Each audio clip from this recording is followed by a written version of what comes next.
मेरा चुनाव जीतने के लिए ये सब नहीं चाहिए, लेकिन कांग्रेस का लोग फालतू है, अकल नहीं। राहुल गांधी भी पागल है, ये पवन खेरा उससे भी ज्यादा पागल है। अब लीगल एक्शन भी लिया, लीगल एक्शन तो चलेगा ही, लेकिन और एक एक्शन में लेने जा रहा हूँ, बाद में बताऊंगा। पवन खेरा को मैं पवन पेरा बना दूंगा, थोड़ा दिन इंतजार। हेमंत बिस्वा शर्मा के ऊपर बड़े गंभीर भ्रष्टाचार के आरोप लगाए गए, साक्ष्यों और सबूतों के साथ लगाए गए। पवन खेरा जी ने कुछ आरोप लगाए, आप उन आरोपों का जवाब दीजिए। आप ये गंदी गंदी गालियां देना, अजीब अजीब भाव भंगिमा करना, आप इस तरह का डराने धमकाने का काम क्यों कर रहे हैं? आपकी पुलिस पहुंचकर दिल्ली में किसको डराने की कोशिश कर रही है? अरे आपके ऊपर गंभीर भ्रष्टाचार के आरोप लगे, आपके परिवार पर लगे, आप उसका जवाब दीजिए। और ये कोई हम आउट ऑफ थिन एयर थोड़ी आरोप लगा रहे हैं, साक्ष्यों और सबूतों के साथ लगा रहे हैं। सबको पता है असम की जनता को लूटकर, असम के हक को मारकर आपने क्या किया है।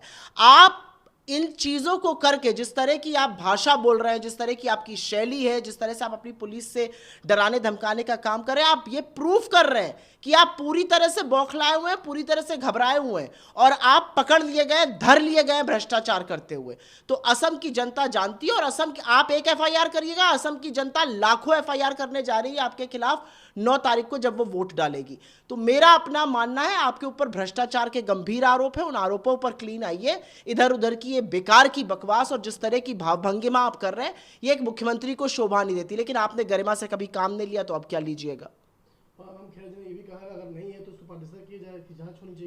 बिल्कुल बिल्कुल सही कह रहे हैं कि भाई उन्होंने आरोप लगाए, उन्होंने साक्ष्य और सबूत पेश किए, आप उसके बारे में बोलिए। मतलब हेमंत बिस्वा शर्मा जो मुख्यमंत्री हैं असम के, वो ये कह रहे हैं कि कोई मुख्यमंत्री इतना कैसे कमा सकता है। मतलब वो मान रहे हैं कि कमाएगा मुख्यमंत्री इतना कैसे कमा सकता है। मतलब आप मान रहे हैं कि आपने भ्रष्टाचार किया है। अरे तो भाई कितना किया, कितना खाएंगे, कितना खसोटेंगे असम की जनता को, उसका फैसला जनता खुद करने वाली है। हम ये जानना चाहते हैं, क्या ये सही है हेमंता बिस्वा शर्मा जी कि इतना पैसा आपने व्योमिंग में रखा है, शेल कंपनीज बनाई हैं, क्या किया है, ये पैसा कहां से आया, पहले तो ये बताइए।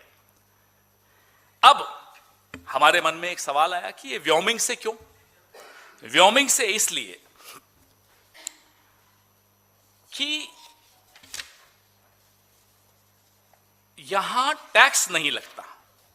Wyoming has no state income tax and franchise tax. तो जो नॉन रेजिडेंट्स हैं अमेरिका के, वो अक्सर व्योमिंग में जाकर कंपनियां खोलते हैं, क्योंकि वहां टैक्स नहीं देना पड़ता।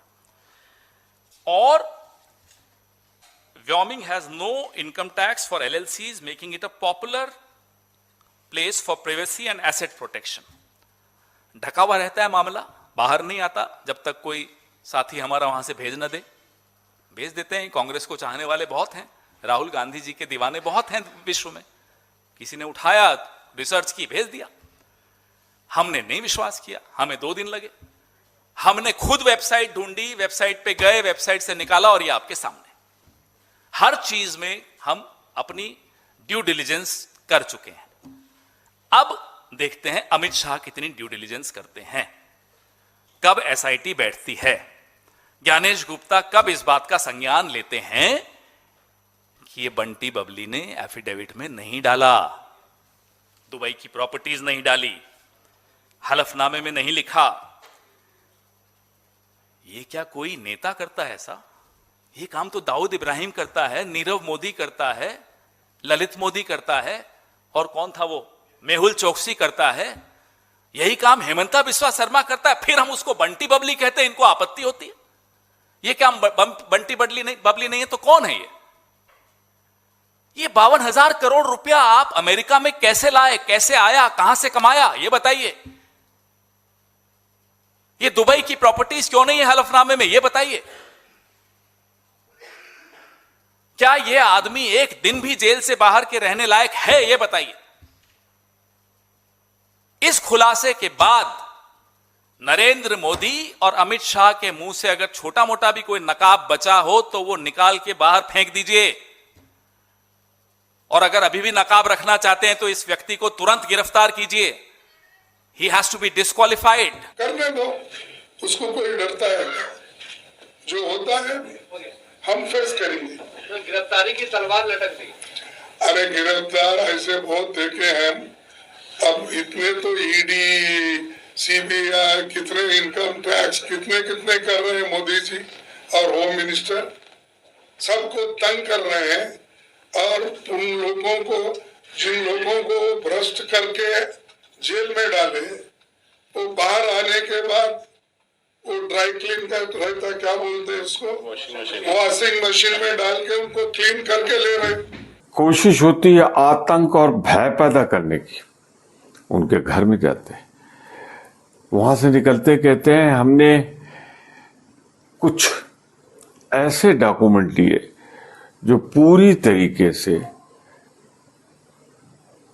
अभी देखा नहीं, कह रहे हैं कि पूरी तरीके से जाली हैं, फर्जी हैं। वाह, यह हम आजाद भारत में है, अभिव्यक्ति की स्वतंत्रता है, कानून का राज है। अरे भाई, आप FIR दायर करिए, इन्वेस्टिगेट करते, हमको मौका देते, हम आपको तथ्य देते, सारी कुछ चीजें हो जाती। जब प्रथम दृष्टया कोई अपराध बनता तभी तो आप कुछ करेंगे। लेकिन ऐसा लगता है कि भारतीय जनता पार्टी हताशा, निराशा में सामने चुनाव के परिणाम देखकर 5 राज्यों में सफाया हो रहा है।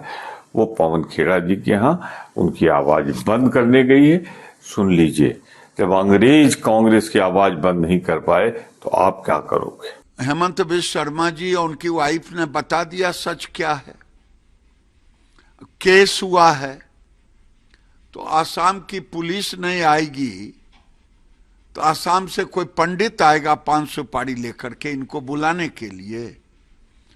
अब वो हो सकता है, केस बड़ा गंभीर है, और केस गंभीर है तो हो सकता है जेल भी जाना पड़े, क्योंकि बंगाल की पुलिस नहीं है, वो आसाम की पुलिस है।